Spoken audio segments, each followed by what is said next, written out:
And from those discussions, we were able to extract insights on how fundamental the need to support is for creatives. For example, we found that they really need model outputs that they can iterate on. This iterative refinement is something really, really critical to how they shape a game experience or think about shaping an experience.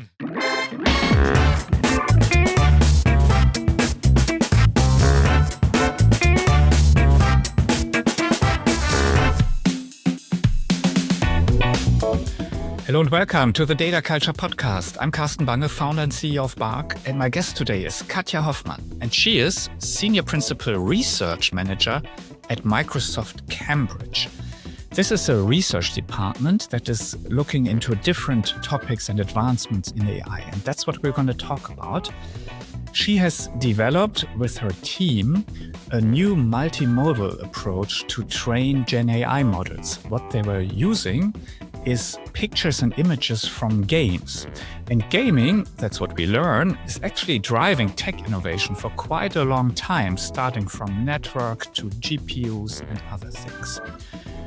We'll hear how this works, training an LLM, not a large language model, but a Gen AI model with images. With that, we are expanding the possibilities of Gen AI and get a little bit a glimpse into the future where not only text, but also images and other types of data can be used to train these types of models. We also talk a little bit how it has been developed in an interactive way and how this could be used in the future. This episode has been recorded in a gondola because we were both attending the Skinnovation Festival in Innsbruck, Austria. And that's why we got this unusual setting. And it was hard to not get distracted by the great views in the mountain. But anyway, I think it's an interesting discussion. Listen in to the future of Gen AI. Bye. Enjoy the episode. Hi, Katja. Welcome to the Data Culture Podcast. Thanks for having me. And in a quite unusual setting. We're sitting in a gondola.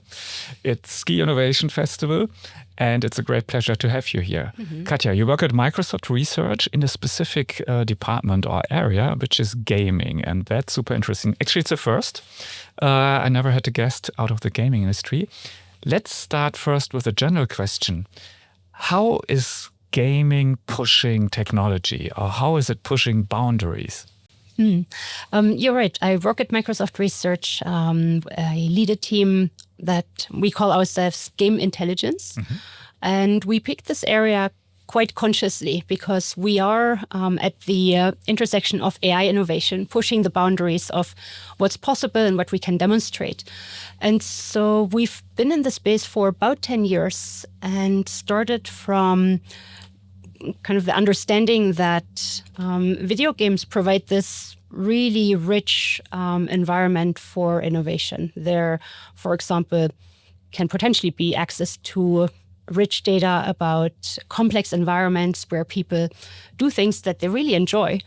And the kind of quality, variety of data is very different from what can be unlocked with that ease in many, many other settings. So we see this as a really, really fruitful combination where we can push the boundaries.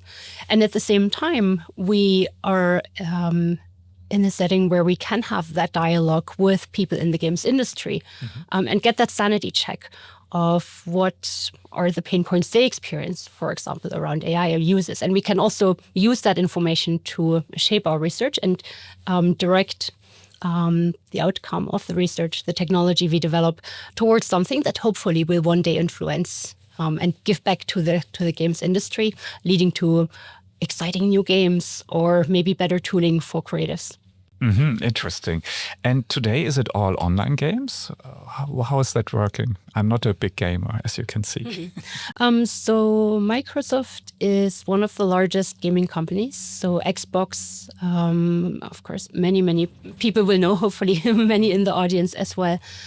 I'm not too much of an expert on kind of the distribution of what kinds of games, but they cover very, very wide range. Console games, PC games, mobile games. Okay. And Microsoft just acquired a big gaming company. So that I think that shifted them into be going in that direction.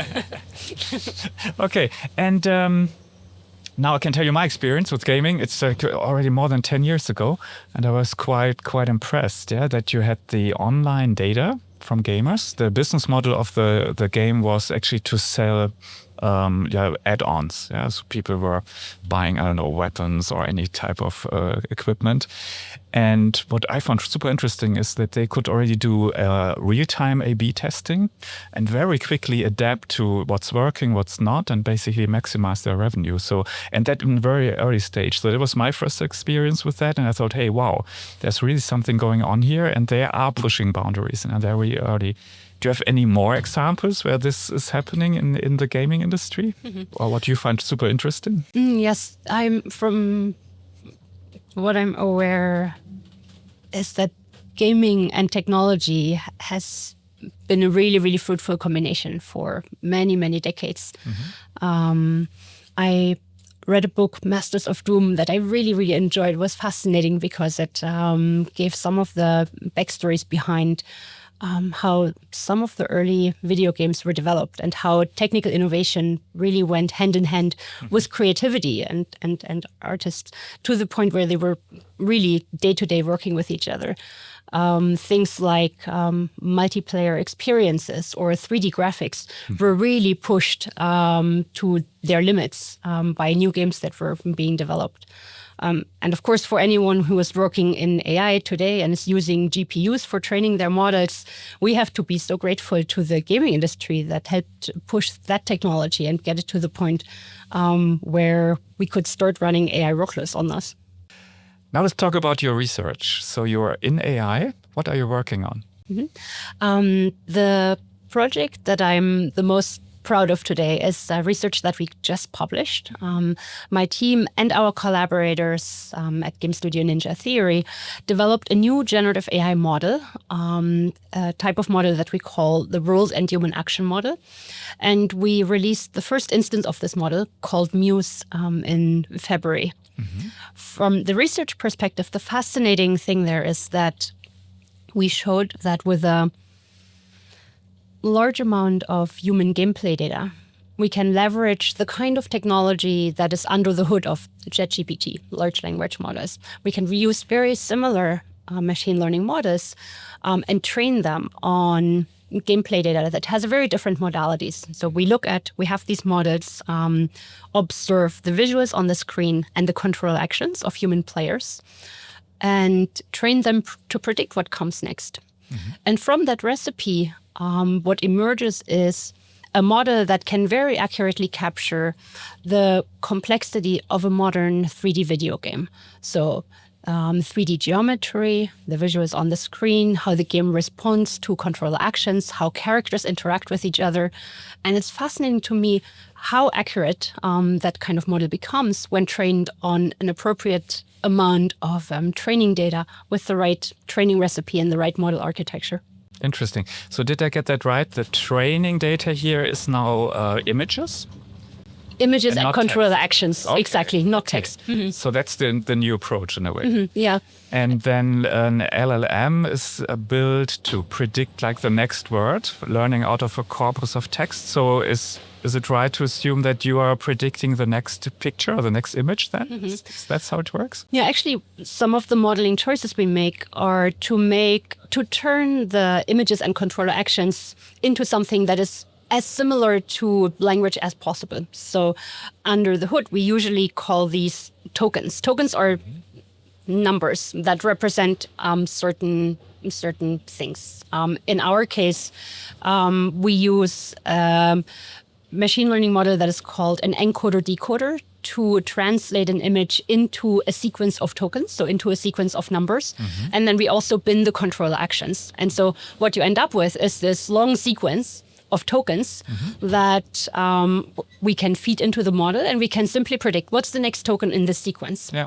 So it's a very kind of basic representation of this multimodal data. And then from the predicted sequence of next tokens, we can again use our encoder-decoder architecture to decode the next image. We can decode the next controller action. And so we can see that the model is able to produce outputs that very accurately represent the underlying dynamics under it. So it's fascinating to me that something as complex as that emerges from next token prediction. So that was not possible before because of volumes of data and complexity? Mm-hmm.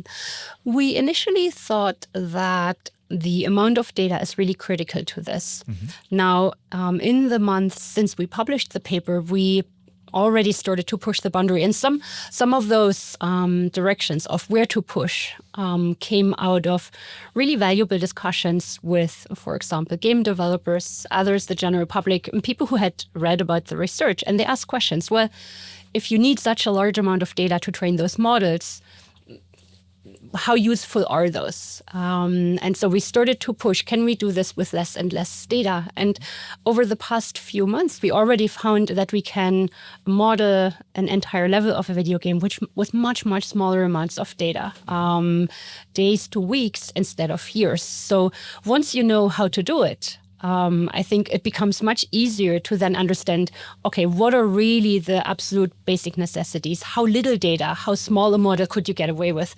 And there's a really interesting point where I think training maybe small models and large models, using them in combination could be really, really interesting and lead to new types of applications in the future. Okay, interesting. So basically the same discussion we have in large in language models, that also small models could be quite useful. Mm-hmm.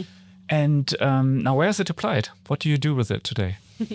I want to emphasize that in this journey from research, technology to tools and products, we're at the very research end of the scale. Our remit in my team is to drive innovation and show what's possible in principle.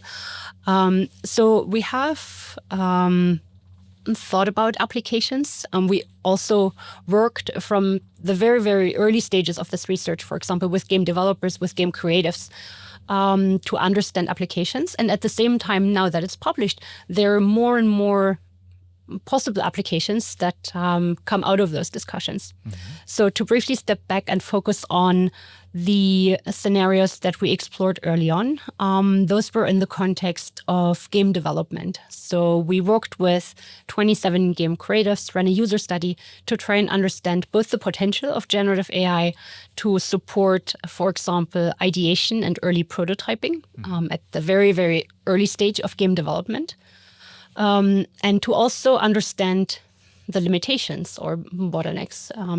And from those discussions, we were able to extract insights on how fundamental the need to support is for creatives. For example, we found that they really need model outputs that they can iterate on. This iterative refinement is something really, really critical to how they shape a game experience or think about shaping an experience. Mm-hmm. And they also needed support for divergent thinking. So they need to have models that can create a wide range of outcomes that cover, for example, the wide range of things that might happen from a given game situation. Mm-hmm. And so we developed our model, we set up the evaluation methodology to very explicitly arrive at models that could ultimately support creative ideation through divergent thinking and iterative refinement. So at this stage, we think we've made a lot of progress towards supporting this, but I do want to emphasize what's currently out there are model weights, a prototype that we call a WAM demonstrator where people can go and try the models. And so we are continuing this dialogue around where are we today, what are the directions that we're pushing this research in, and what are the kinds of applications that eventually should or should not be enabled through this technology. Mm-hmm. Hey there, I'm thrilled about how our Munich Data Festival went in March, and I can't wait for Data Festival online this fall. We built this event because we saw too many AI conferences with lots of theory but little practical use. On October 21st, we are hosting this free one-day online event showing AI working in the real world. And for this, we've gathered experts from top companies to share their actual implementation stories, what worked, what didn't, and tips you can use now. From agentic AI to the data management behind it, everything focuses on real-world applications. I'm excited to see you at Data Festival Online, October 21st, free, online and practical. Register now at www.data-festival.com. Okay, game development, I get that. So you support the creative process and possibly speed up the development as a benefit. Do you already have any other applications in mind? I'm just thinking where I see 3D pictures, I could imagine like engineering, like where things are being developed, or architecture, where you also have images. I'm just thinking, do you already also have a few ideas, or maybe even going in some directions? It's not something we have actively thought about. Through the discussions after the publication, several people approached us and are thinking in that direction. And I'm quite optimistic that there are valuable applications there, especially now as we're seeing how little data might be required for unlocking very specific scenarios that might be enough for those applications. So I'm excited about those. I also wanted to briefly come back to the comment you just made there about speeding up game development. I see the benefit not necessarily as speeding up, but as my hope would be that, for example, a space of game ideas could be explored more broadly. For example, in our study with game creatives, we heard that many of them thought that there was too little time to really spend on ideation and prototyping, which they felt limited the breadth of ideas that they could explore and limited the kind of range of games that could ultimately be considered. So I would be extremely happy if one day the technology that we have developed leads to tooling, to workflows that allows creatives to more seamlessly explore a wider space of game ideas, to maybe try out on the fly, hey, how could this feel like? How could I tweak this? And ultimately lead to better games, or even games that otherwise wouldn't have been built. Which would be a great benefit from using AI. Let's talk about the challenges of LLMs that we see today around AI safety, hallucinations. Is that also something you also have to take into consideration when you work on the image side of things? There are many challenges and risks, and absolutely it's very important to assess them. Not just at the very beginning, but to continuously have dialogue, because some of the implications, some of the risks may not even be very clear when we start this work. One area that was very much top of mind for us from the very beginning was around responsible uses of AI. So we were in a very lucky position to be able to partner with the game developer who had developed the game, the Ninja Theory studio that developed Bleeding Edge. So we were able to follow best practices to unlock the gaming data in a responsible way, made sure that we onboarded them correctly, anonymized the data that we generated from the replay files that was collected under the terms of the EULA by the game developer. So those kinds of things were very much top of mind for us from the beginning. When we published the research, we also found a very wide range of responses, for example, from game developers, from worries to also very enthusiastic and optimistic responses. And so from those discussions, I think there's a lot of value in really understanding where the concerns come from. And one concern or pushback that we found was people who kind of where we hadn't made quite clear what data we were using, and so then once we had that dialogue and they understood of, here is the scenario where we train a model from scratch on the data that was specifically unlocked with the game developer for this purpose, that addressed many of their concerns. So it's just one example of where it's really valuable to think, like you have to think through as much as you can from the beginning, but then that continuous dialogue is really, really key. Katja, coming back to the multimodality. So you work now with images, LLMs obviously are well known. What else might be there happening in that space? Even just here in those discussions that we had at the Ski Innovation event yesterday, I realized that for many people, generative AI today is equivalent to large language models and things like ChatGPT. And what I've seen here on the research side is that what's becoming possible is to learn the structure of data across many different modalities. So we've shown what's possible when we train from just images and control actions. We're thinking about what happens if you add audio. And I'm sure your listeners can think about application areas where there might be images or videos and maybe something like the equivalent of control actions in other domains. And I'm very optimistic now about these types of models' ability to learn the complex structure of that data. So in terms of thinking about the future, any startup, any business that has interesting, a novel, maybe quality of data, maybe data that is in seemingly very different formats, very different structures, maybe it's unstructured data. I feel like we're kind of seeing the future of how effective a model of those underlying domains, generative AI models, can learn. And so I'm, in a way, very excited about the many doors that can open. Like with our model, many of those applications may not yet be clear. But as we start to develop a better and better understanding of what those models learn, what they're able to predict, how we can then use those predictions in a way that unlocks new kinds of experiences or new kinds of applications, we're only seeing the tip of the iceberg. So there's so many more exciting things that would be happening. Fascinating, really.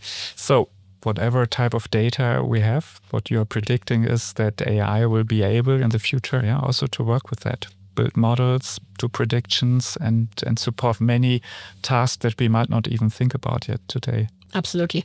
Super interesting. Katja, thanks so much for your insights, getting a glimpse into the research and what's happening there. And I think it was fascinating to see what else is going on in the generative AI space that's not limited to text just alone. Thanks a lot for that. This was so much fun. Thank you for having me.